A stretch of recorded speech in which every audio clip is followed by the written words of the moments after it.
Salam sejahtera, terima kasih kena bersama dengan saya di Nazilin Unity Channel. Saya tertarik dengan satu ulasan dan tulisan oleh Fathi Aris Omar di Harapan Daily. Ianya berkaitan dengan perseteruan dan juga perselisihan yang berlaku, konflik dalaman yang berlaku dalam Parti Bersatu sekarang. Baru-baru ini di dalam Perhimpunan Agung Tahunan Bersatu berlaku konflik yang sangat teruk dalam dalaman Parti Bersatu. Bayangkan ketika waktu Presiden berucap berlaku kekecohan. Dan diketahui benarnya memang ada konflik dalaman. Kata Fathi Aris Omar, nasib parti dikuasai pembelot, Hamzah dan Azmin bersaing. Dalam persaingan merebut kerusi presiden, siapa yang lebih dahulu naik ke atas akan menguasai segala-galanya. Tan Sri Muhyiddin Yassin tidak bersalah. Presiden Bersatu sekadar proksi pertarungan yang sebenar. Beginilah nasib parti yang dikuasai pembelot. Kemahiran mereka hanya mencatur kuasa untuk naik tanpa memikirkan nasib orang lain. Bersatu yang asal bertujuan murni mahu melawan UMNO, 1MDB dan Datuk Seri Najib Razak. Namun, apabila peluang terbuka, parti itu berubah. Caranya mudah. Pecahkan UMNO yang baru tewas pada PRU 2018 dan bawa masuk wakil-wakil rakyatnya, termasuk Datuk Seri Hamzah Zainuddin. Kemudian, menyusun gerakan menghalang Datuk Seri Anwar Ibrahim daripada menyambung kepimpinan Tun Dr. Mahathir Mohamad zaman Pakatan Harapan 1.0. Ramai juga pemimpin PH yang terpengaruh. Tetapi apabila Dr. Mahathir tersungkur, barulah ramai pemimpin Pakatan Harapan 1.0 tersedar. Semua itu bukan niat asal menghalang Anwar. Dengan dukungan PAS dan UMNO, maka berlakulah langkah Sheraton. Sebelum kita teruskan ulasan ini, jangan lupa tinggalkan komen Anda dengan tanda pagar kami benci pengkhianat. Sebelum itu izinkan saya kongsikan dulu, ini terapi imun Transfer Factor for Life. Terapi imun yang meningkatkan daya imun badan kita sehingga 400%. Secara umum dan ringkasnya, apabila imun badan kita lemah, apabila imun badan kita jadi bodoh, apabila imun badan kita tidak berfungsi lagi dengan baik dan seimbang, kita kena penyakit dan tidak sembuh daripada semua jenis penyakit. Tetapi apabila imun badan kita jadi kuat, bijaksana dan seimbang, imun badan kita itulah yang akan menyembuhkan kita daripada semua jenis penyakit. Imun badan itu bertindak menghancurkan, menghapuskan semua akar penyakit yang ada berakar tersembunyi di dalam tubuh badan kita. Cepat dapatkan produk yang hebat ini melalui nombor telepon saya yang tertera. Saudara-saudara sekalian, hilang kuasa. Datuk Seri Azmin Ali dan Muhyiddin kekal dengan projek asal. Maka beliau bersama sekumpulan wakil rakyat PKR lompat bersama gerombolan tersebut. Tetapi nasib tidak selalu menyebelahi pembelot. Bagaimana licik mereka bertindak dengan mencipta klaster kabinet, menentang klaster mahkamah, dan satu lagi klaster muafakat nasional. Apabila tewas hilang kuasa, Muhyiddin diheret ke mahkamah, dana parti disiasat, Azmin pula kalah di Gombak, Dr. Mahathir sudah tinggalkan Bersatu. Hamzah yang dekat dengan PAS mula mencatur. Beliau dilantik ketua pembangkang. Muhyiddin yang sedikit uzur tidak lagi menonjol. PAS pula memainkan peranannya selepas menang besar. Sewaktu keraguan timbul, Azmin muncul. Kekosongan kerusi timbalan presiden menjadi igawan Hamzah dan juga Azmin. Tetapi beliau dan pasukannya masih baharu. Maka peluangnya terbatas kecuali menyorok di belakang Muhyiddin. Jadi, semua berita yang kita baca itu bukanlah tinju antara Hamzah dan Muhyiddin. Ramai orang fikir begitu. Pada hakikatnya, Persaingan dalam bersatu adalah antara Hamzah dan juga Azmin.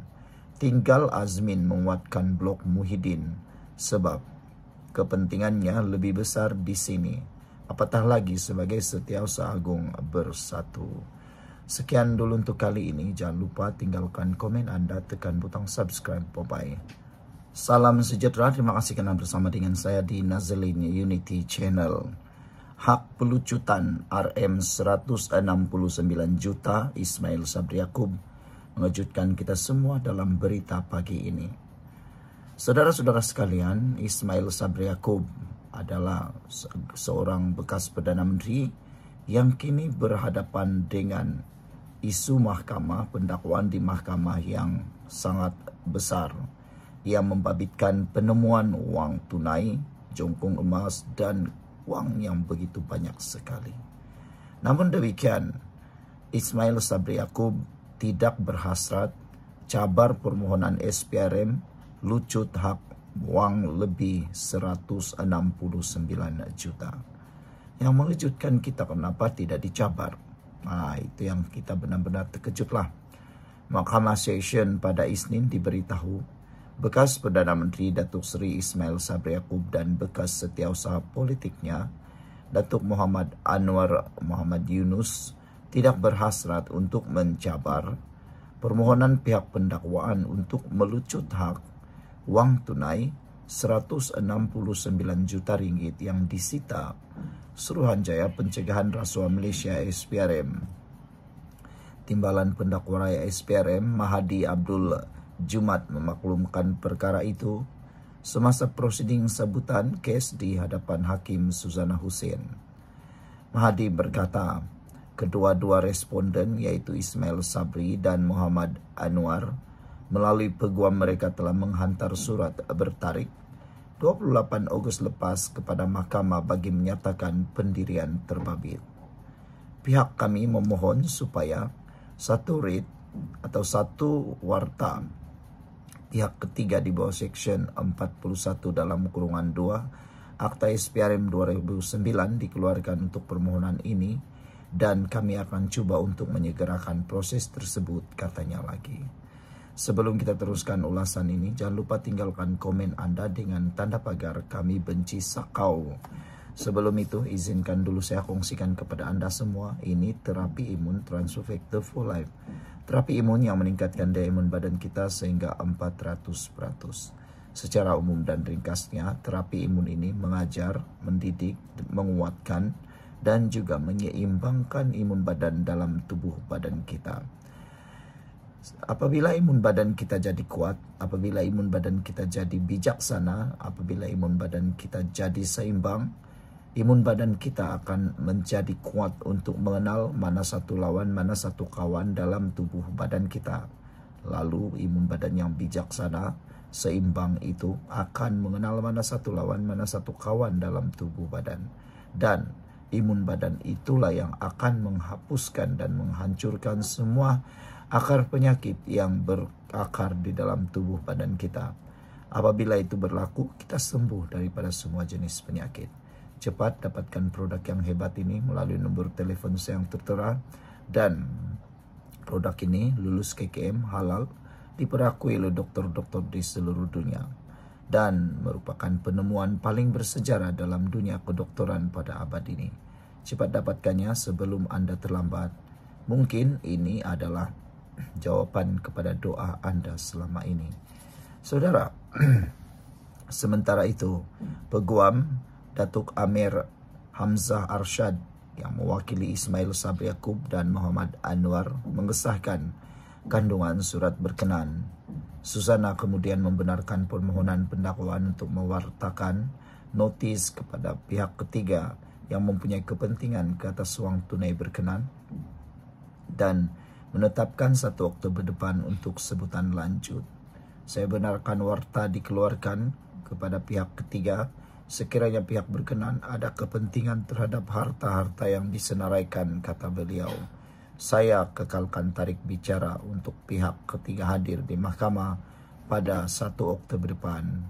Amir Hamzah turut memohon supaya kehadiran kedua-dua responden dikecualikan pada tarik itu dan ia tidak dibantah oleh pihak pendakwaan. Dalam pada itu, Mahdi ketika dihubungi bernama berkata, sekiranya tiada pihak ketiga hadir pada prosiding 1 Oktober, wang berkenan yaitu 169 juta ringgit akan dilucutkan hak kepada kerajaan. Pada 1 Julai lepas, SPRM memfailkan permohonan untuk melucut hak wang tunai lebih 169 juta ringgit yang didakwa milik Ismail Sabri yang disita daripada Muhammad Anwar kepada kerajaan Malaysia. Permohonan itu dibuat di bawah Seksyen 41 dalam kurungan 1 Akta SPRM 2009 setelah berpuas hati bahawa wang yang disimpan oleh Muhammad Anwar adalah milik Ismail Sabri dan berkait dengan suatu kesalahan di bawah Seksyen 36 dalam kurungan 2 akta yang sama. Sekian untuk kali ini. Jangan lupa tinggalkan komen Anda, tekan butang subscribe. Bye-bye.